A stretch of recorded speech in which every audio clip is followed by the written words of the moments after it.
podcast. I'm your host, Mike P-tash, and alongside me, as always, is my co-host, Duncan Murphy. The fantasy football world is buzzing. Everyone is excited. Everyone is talking about fantasygriddle.com. My phone does not stop ringing. The texts and emails are flooding my inbox. It has been exciting. It's been an exciting week at the Fantasy Griddle. We're all over Facebook. We're all over Twitter at Fantasy Griddle. We're all over Spotify, all over Stitcher, all over SoundCloud. We are back, and we are ready for episode 2. Duncan, what do we have on the docket for tonight?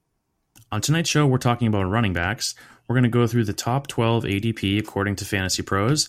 We'll start at number 1, head down to number 12, and go through each guy, tell you what we like about them, what we don't like about them.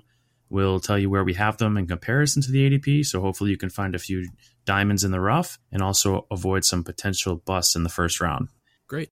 Duncan, I'm sure you've gotten a lot of feedback about our first show. There's more and more people listening to the podcast, more and more people reaching out to me with feedback. They're saying, Mike, great first show, amazing first show, but where are the hot takes? We were told there would be hot takes. We want our hot takes. So here's what I did, Duncan. I took all that feedback. I grabbed my takes and I smothered them in that feedback.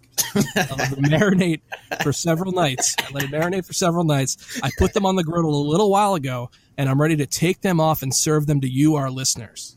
Oh, that sounds tasty. Grab a plate, scooch over, make some room for Duncan and I, because we are ready to dish out some of our hottest takes. Duncan, are you with me? Oh, I'm ready. Perfect. Okay, so let's get right into it. We're going to, kind of similar to last time, we're going to go down the ADP list of running backs, and we have some strong opinions on a lot of these running backs that we're going to give you along the way. The first guy that I have on the ADP who's going first overall is Todd Gurley. Todd Gurley, your second highest overall scorer in fantasy, not just running backs. He's the second overall scorer in all of position players to Russell Wilson. There's 5 returning starters to that number 10 ranked offensive line, 19 touchdowns, 87 targets, led the NFL in goal line carries. Sean McVay has said that he is committed to him in the passing game. I have Todd Gurley as my second overall running back. Duncan, what are your thoughts on Todd Gurley? I think at number 1, it's a toss-up between Todd Gurley and Le'Veon Bell. I think it comes down to really which player do you like more and which do you want to watch more. The 64 passes that he caught last season, that was the same number he recorded during his first 2 seasons combined. So they really took advantage of using him in the passing game. I think there's a lot of people out there that are still skeptical, even after such a huge performance, that Gurley could bust again like he did in 2016. But I'm willing to excuse and to throw away that season because Jeff Fisher was the coach, and he's one of the least efficient running back coaches of all time. So, put that to bed. I think he's one of the best players in the league. Whether or not you pick him or Bell at first, it's up to you, but you can't go wrong with Gurley at number 1 overall. Yeah, and that leads into our number 2 average draft position player, Le'Veon Bell, going second overall. This is kind of my first hot take. I do not like Le'Veon Bell as the second overall pick this year. I originally had him first, but I've looked into this a lot, and I really think that he's the 4th best value out of all the players available. He did lead the NFL in carries last season with 321. He did lead all of running backs in receptions last year with 85 on 106 targets, which was second only to McCaffrey, who had 113. But there is some alarming things going on with Le'Veon Bell that make me prefer a couple other guys over him. Yards per carry dropped from 4.9 in both 2015 and 16 to 4.0 in 2017. He's skipping training camp again, which I think could lead to a very slow start, similar to what he had last year. He averaged only 60 yards per game in weeks 1 through 3 and only had 1 touchdown. Last year was his first year that he had over 300 carries. I think he's going to slow down considerably this season between the skipping training camp and the workload he had last year. I don't love him as a second-ranked overall running back. I'm taking him 4th overall. He's losing his mind. And I'm reaping all the benefits. All right, well, that is a bit of a hot take there. Because, he's pretty much 1 and 2 across the board, no matter where you look. But I've got him as my number 1 overall back. And the reason for that is mainly the fact that he's going to catch and receive so many touches.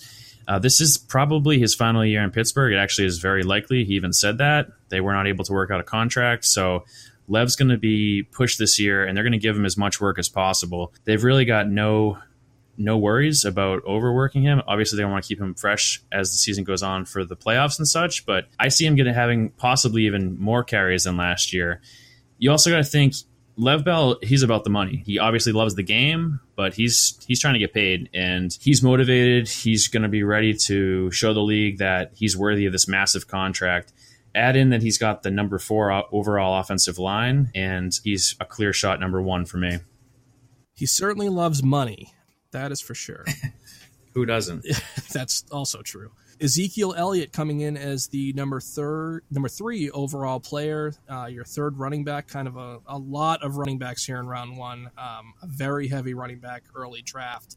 Ezekiel Elliott, second ranked offensive line in the NFL. Ezekiel Elliott has led the NFL in rushing yards per game in each of his first 2 seasons when he's played. So he had 109 yards as a rookie per game and 98 last season per game.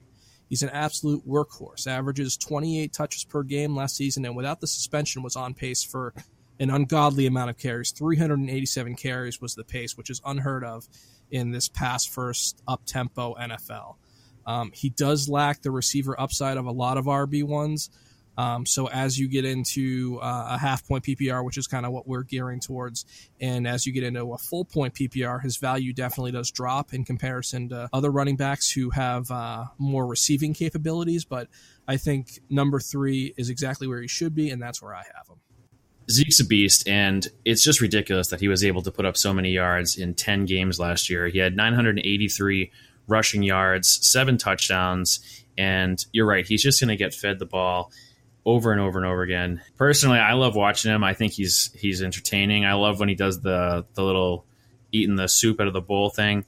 So I want him on my team just to watch him go off. Looking at Vegas prop bets as well, he's the favorite to lead the league in rushing. It's a plus 200 and 255 bet, in case anyone's interested in that kind of stuff. He's the odds-on winner to lead the league in rushing. Yeah, the workload is just so definitely there for rushing. He's probably going to lead the league in carries or be right up there. It's just the receptions where he's going to lose a little bit of that value.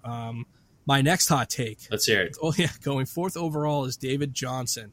I have him as my number 1 overall player this season. I didn't have him there initially, but I've totally changed my mind on him. I didn't realize how elite he was 2 years ago. Obviously, he hurt all of last season, but in 2016, he had an insane 120 targets. He had 2,100 total yards and 20 total touchdowns.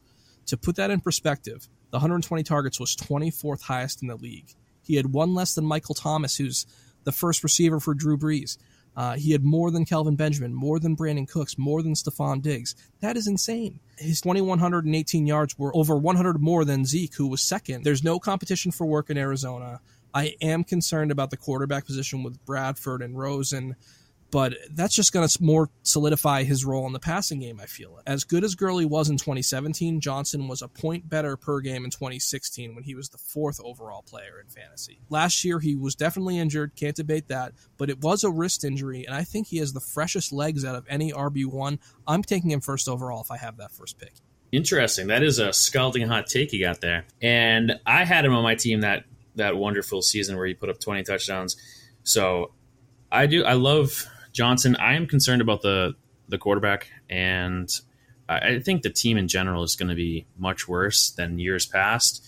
But the thing is that actually it could be a good thing for him. I mean, when they're losing, they're going to be passing, and when they're doing that, they're dumping the ball off to Johnson. He's ripping off huge chunks, which is probably what he's going to do. So I wouldn't be surprised to see him number 1. I think people are afraid of him because of the injury and because of this quarterback situation. But you may be right. I mean, he was just so freaking dominant a few years ago.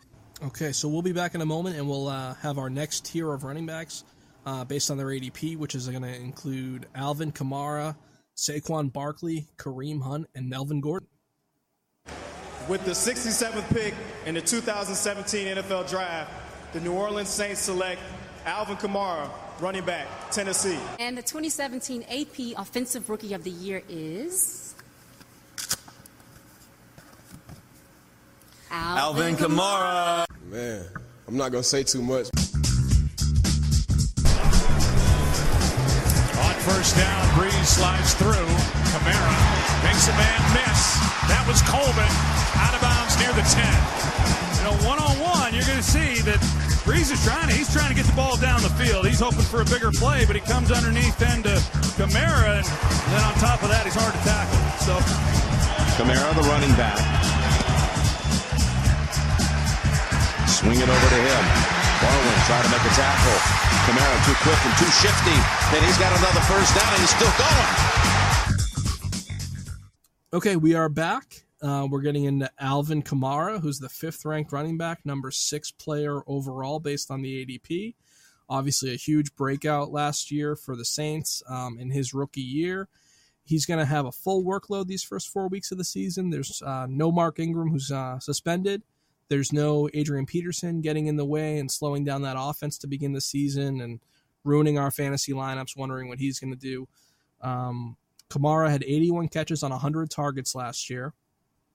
He had 6.1 yards per carry on 120 carries. And just to put that in perspective, the guy who was second on that list for last year was Dion Lewis of the Patriots, now Titans, who had 5.0 yards per carry. So a full yard better Kamara was than the person who was in second. The only other rookie RBs that have eclipsed the 5-yard mark in their rookie year were Ezekiel Elliott, Adrian Peterson, Maurice Jones-Drew, and Clinton Portis. So he's in pretty good company there. Another year in the offense and increased trust with Breeze. I think they're really going to pick up where they left off last year. Can he duplicate the success that he had last season? That's going to be very difficult. He put up insane numbers, especially for a rookie. He's definitely going to have the potential to start fast and get a lot more carries than he's accustomed to. He'll have every opportunity to match what he did last year, but I wouldn't quite count on it. But I do think he's a safe second half of first round pick, and he's definitely my RB5. When you watch Kamara play, he looks like he's not even trying, and I think that's one of the most impressive parts about his game is that when you're on the field with a bunch of guys who are really, really fast and you're much, much faster than them, it's crazy. And he just glides out there. So, he didn't even get the ball really for the first few weeks last year. And I know this year they know what they have in him. So I think coming into the year, you can expect a heavy workload for Kamara. As you mentioned, Ingram's going to be out for 4 games. They already said they're not going to pile up his workload or overload him. I think that might just be a little bit of coach speak there, because how do you not when you know what you have in the guy, So I think just considering those factors, he could take a step forward this year, which is crazy considering where he went. One other thing here is I look at Pro Football Focus a lot. And if you haven't checked them out, definitely check it out. One thing they do is give each player a grade, and they do this about they get all plays that they've done, and they have specific scores for each thing. Kamara last year had an elusive rating of 110.8.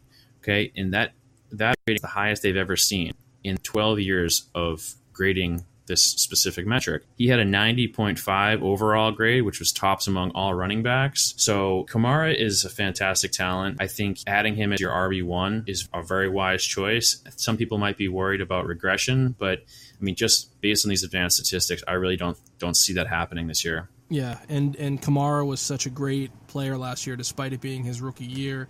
And that's kind of what we're going to be dealing with Saquon Barkley, another rookie running back who's the expectations are significantly higher than they ever were for Alvin Kamara. But he played well tonight. I checked the box score. He had 43 yards on 5 carries. And from all reports, I heard that he looked electric.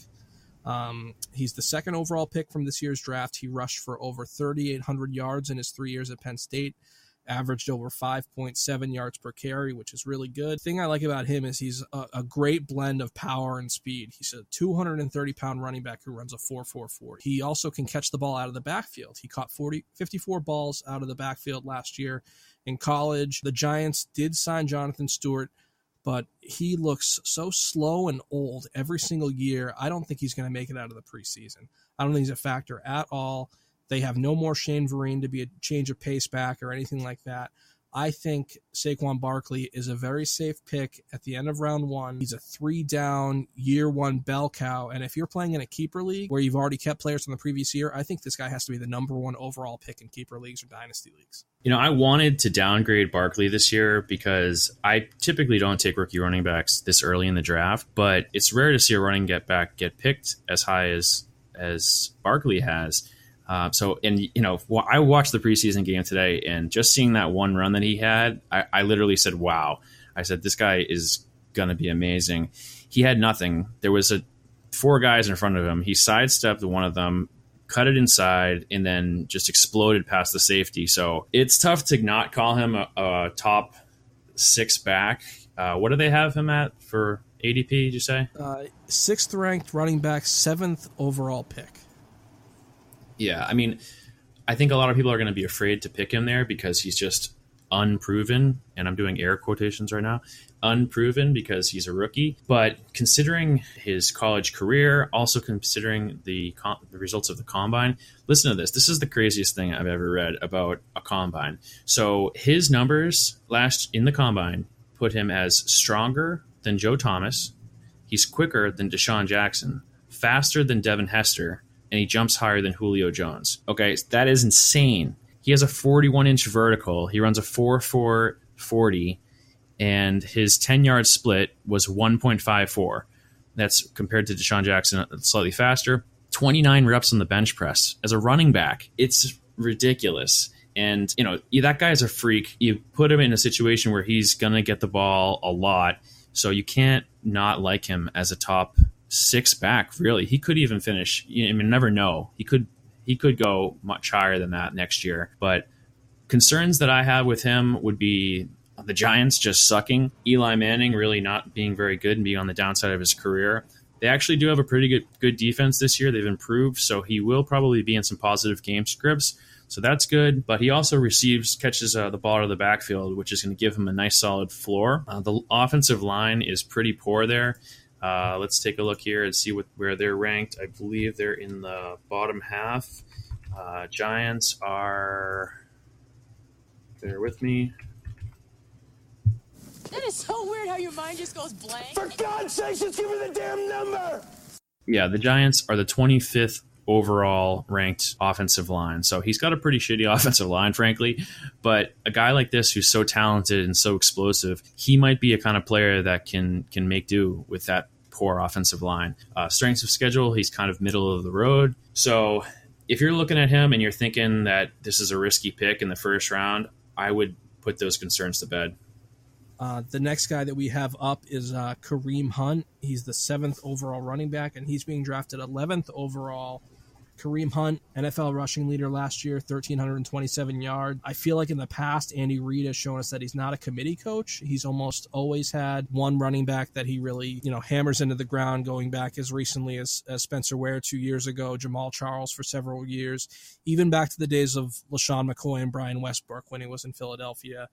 There's almost always like a 3-1, 4-1 snap share where he really likes to ride his best running back. I think they are going to lean on him a lot, starting a first-year quarterback in Pat Mahomes. I do think that Kareem Hunt does slip behind Dalvin Cook and a few other guys because he did have some real inconsistency issues last year. It was probably more of the play calling and not giving him touches, because when he did get 20-plus touches last year, the Chiefs were 7-2. I am a little concerned that Mahomes and the Chiefs offense may hold him back, but if Reid is going to give him 20-plus touches and believe in him as a bell cow back, I think he's safely in the top 10, and I have him as my number 8 overall running back. One interesting stat about Hunt is that last year, no one broke more tackles than Kareem Hunt. Among full-time running backs, it really wasn't even close. He had 72 broken tackles last season, which was 10 more than the next closest back. So that's pretty impressive. His situation is not as good as it was in the past. I personally am not a believer in Pat Mahomes, so it'll be interesting to see how that offense shakes up. They're clearly going to lean on Hunt, so he's going to have a full workload, and he's obviously talented. So looking at his offensive line, they've got the 18th ranked offensive line, so not fantastic, but had a great season last year with a 16th ranked offensive line. So they're pretty much the same. I have him right now I'm actually knocking him down my board quite a bit.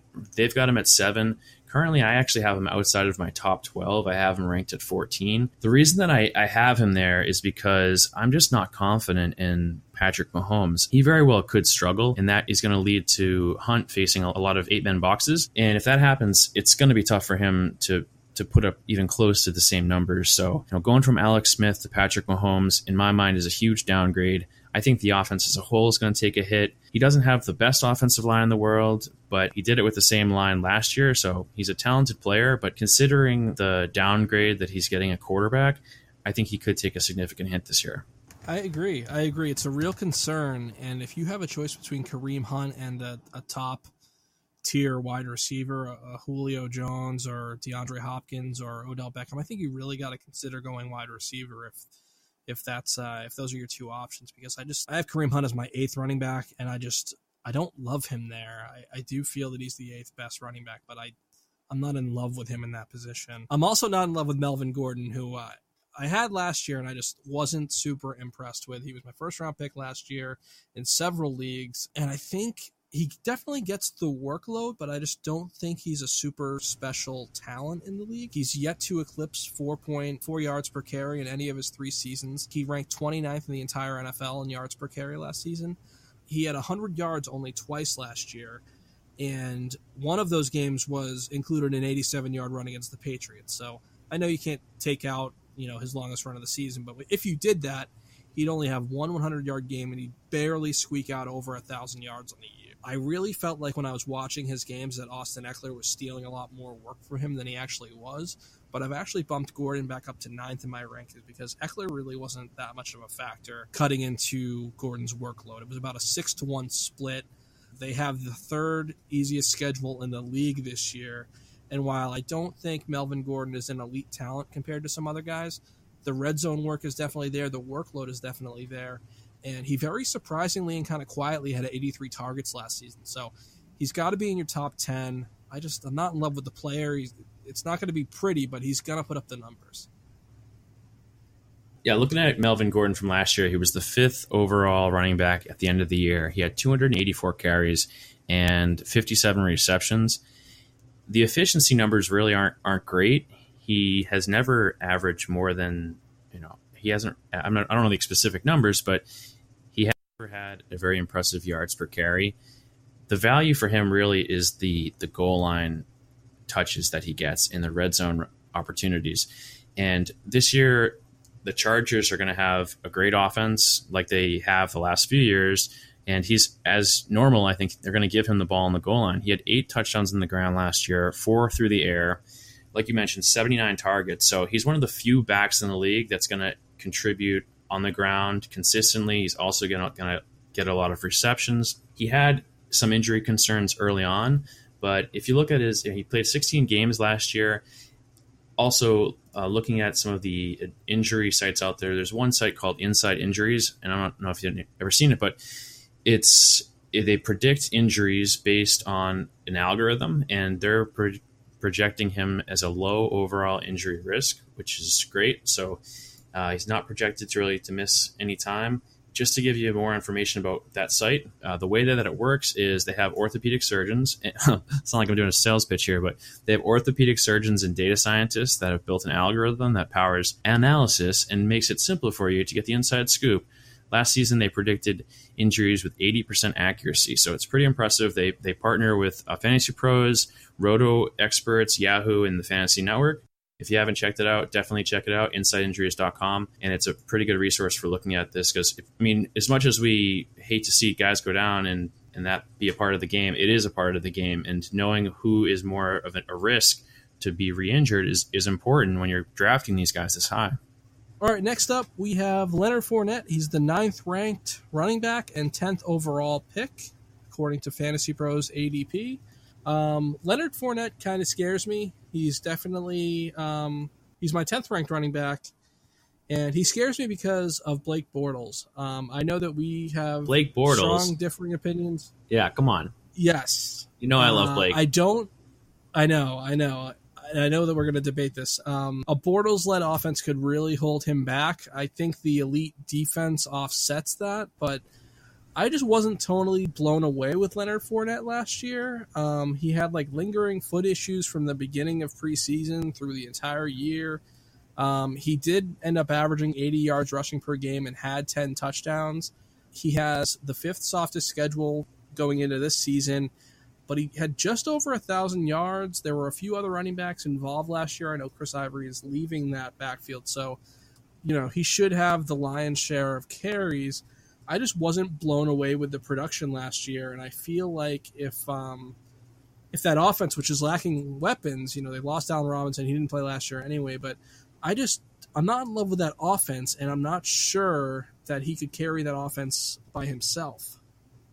One of my major concerns with Fournette is his injury history, and looking at what these guys have on the Injury Insider, Fournette has a long and concerning history of ankle sprains, and because of that, he's being labeled as an elevated risk here. So going back to his college career, he missed the final 6 games at LSU because of multiple ankle sprains. He also missed time last year due to some ankle issues. So I do think that's going to potentially continue. And when you're drafting a guy in the first round, obviously you want to be sure of that player. And if you're going to be missing him for any length of time, it's significantly going to hurt your team. So personally, I'm going to probably shy away from Leonard Fournette if possible and go with a more consistent and reliable player. Not that he hasn't been consistent, but as an injury risk, he has a very high ADP here. He's going to get the ball a ton. The Jaguars defense is very strong, so he's going to be in a lot of positive game scripts. He's an absolute beast when he's on the field. He's also got the 3rd best run schedule this year, so that's a huge plus. And on the dock there, they've got the Colts twice, and they're going to be god-awful. So a lot of positive matchups. Also has Tennessee twice and Philadelphia, which is pretty much the only scary matchups he's got there. So for me, I have him as number 10. These guys have him at 9. And the reason mainly is just the injury risk for me personally. Gotcha. Next up is a guy that we have much higher than the ADP. I know you especially have him higher. But it's Dalvin Cook. They have him as the 10th overall running back, 14th pick in the draft. Really liked Dalvin Cook as a player. Really liked what he did last season. 7th softest schedule in the league this year. And obviously he missed a lot of time last year, so I did go back and look at his college numbers to see just how productive he was at FSU. Scored 38 touchdowns, racked up over 3,400 yards in his final 2 seasons there. That has definitely carried over into the NFL. He averaged 4.8 yards per carry last year and well over 100 yards per game from scrimmage in the games that he was healthy. I think Jerick McKinnon was kind of floating around in that backfield, and he really performed well when Dalvin Cook was out. But now that he's gone, I really feel like it solidifies Dalvin Cook's role in that offense. The only other guys competing for carries with him is Latavius Murray, and I don't view him as much of a threat. Could get a couple goal line touchdowns vultured by Latavius Murray, but Dalvin Cook is their go-to guy. He's the draft pick that they made last year. I think he's going to have a monster year. I have him as my 7th ranked running back, which is 3 spots higher than the ADP. Yeah, Cook, I'm very high on Cook as well. He's been moving all around my rankings. I had him at one point. I had him at 4, and I think I moved him down to 9. And it's tough to gauge because he's such an exciting player, and the Vikings are going to be a great team. So he's going to have lots of chances to run. I think he's going to be heavily involved in the passing game. There's going to be a lot of scoring opportunities. He's also got the 2nd easiest strength of schedule amongst all running backs, so it's got that going for him. In terms of the injury, he's over 10 months removed now from the ACL tear. Because of that, inside injuries has him ranked as a very low risk, and that's good news, considering that he's coming off an ACL tear. He's a very young player. This is only his 2nd year in the league. He's 23 years old. So I actually saw some clips of him today, and he looks very explosive. Reports out of camp are saying that he's looking tremendous. He's making great cuts. He could be in line for a monster year this year. I mean, when he was on the field last year, he was a revelation. I remember, somebody in our league took him in like the 5th, and I was thinking to myself, that's crazy. Like, who is Dalvin Cook? And then I was kicking myself when I saw him on the field. So very, very good player. He's at 10, and I personally would take Cook over Fournette. I'd probably take him over Melvin Gordon. I definitely would take him over Kareem Hunt. So I'm probably putting him more in the 7 range, probably going right after Saquon Barkley for me. If you are drafting early in the second round and look for a running back, look no further than Dalvin Cook. Take him early in the second round. He's going to produce. I, too, have him ahead of other guys like Leonard Fournette, and incredible value early in the second round for Dalvin Cook.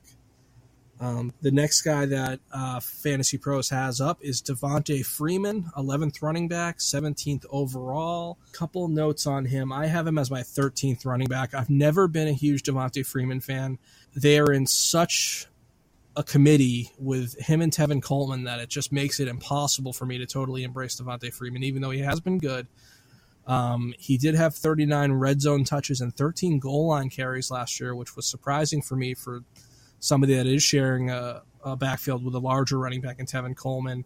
I did not expect to see that kind of workload from Devontae Freeman. But a couple red flags for me. Matt Ryan does hold him back to some degree. I don't love Matt Ryan. I think Matt Ryan is a total fraud. I think the MVP season from 2 years ago is not anything close to what he can do again. You're harsh on Matt Ryan, man. I want to like Matt Ryan, but he's not the guy he was in the MVP season. Come on, he's a BC grad. Got to support him. I like Matt Ryan. I want him to do well, but it's really affecting the players around him when he doesn't play well too. If you look at Devontae Freeman's production and just his involvement in the offense, the last 3 seasons his carries have gone down from 264 to 227 to 196 last year. His receptions have gone down the last 3 years from 73 to 54 to 36 last year. I feel like he's being phased out of this offense, and it's becoming more and more of a total clean split between him and Tevin Coleman. I don't love Devontae Freeman. I would not draft him anywhere near those first few rounds, but he is my 13th overall running back. What are your thoughts on Devontae Freeman?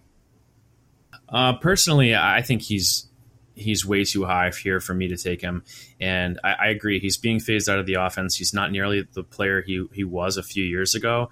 I think people are probably maybe thinking that he is the same guy, but I don't see him as a value here. And, also he's a huge injury risk. He's coming off of a knee injury that was pretty serious. He did avoid surgery in the offseason, but he's also got a concussion history.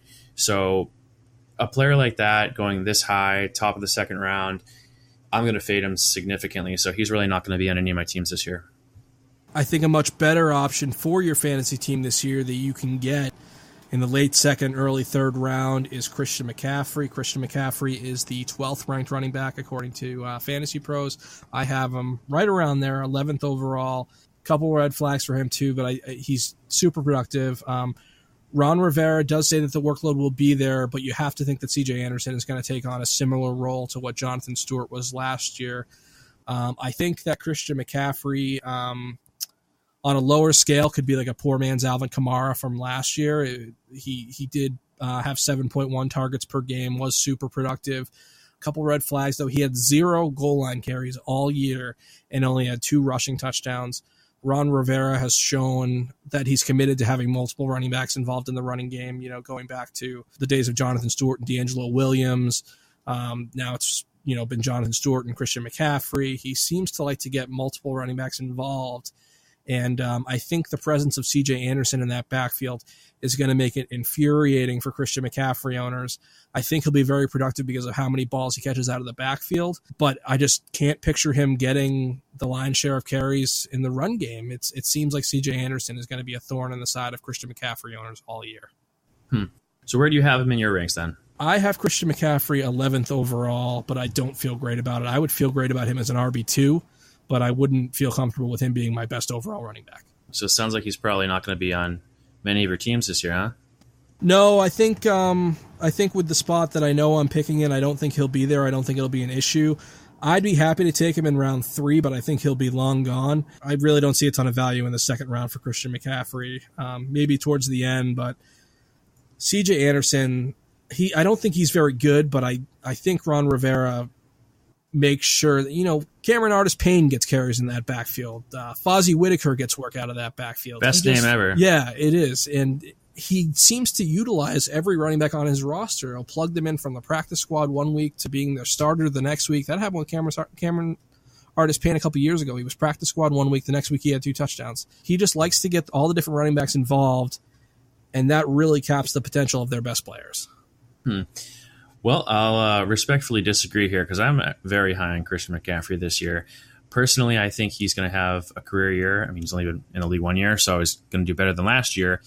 113 targets he had last year, 80 receptions, scored 5 touchdowns receiving. He only had 2 on the ground.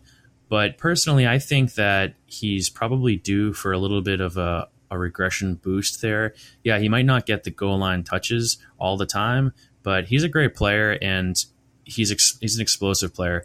He was the number 8 overall draft picked in the draft 2 years ago, or not this past year, but the year before. Coming out of Stanford, guy is incredibly smart. I think the second year in this system, second year in the NFL, things are going to start slowing down for McCaffrey. They raved about his receiving ability. He went out and showed everyone just how good he is, but I think that was only the tip of the iceberg, really, with him. Cam Newton is going to be peppering him with passes throughout the entire season. I think he's a great back to have on your squad, especially where he's going. He's the 19th player, so I mean, his ADP isn't fantastic. So as a number 1 overall back, I don't know. I would feel a little bit uncomfortable having him as my RB1, but I would be perfectly fine taking him as an RB2 if you do decide if you have one of the earlier picks and you can get him on the way back and you're able to take like Dalvin Cook and then pair him with McCaffrey or Leonard Fournette or possibly Melvin Gordon. That would be a nice 1-2 combination, and you can pair up receivers later on in the draft. All right, well, that's going to do it for us here at Fantasy Griddle. Thank you for listening. Please check us out on fantasygriddle.com and check us out on Facebook and Twitter at Fantasy Griddle. We are now on Stitcher, on Spotify, and on SoundCloud, and hopefully iTunes in a little bit. And please check out our blog that we update daily. That's on fantasygriddle.com as well. Tune in next time. We're going to have a breakdown of a few more running backs and get into some sleepers, busts, and breakout candidates. And that's going to do it for us here. Duncan, you got anything else? No, thanks for tuning in, guys. If you have any ideas for us, or if you have any suggestions, stuff you want to hear us talk about, please leave that in the comments or just shoot us a message. Let us know what you think. Thanks for tuning in.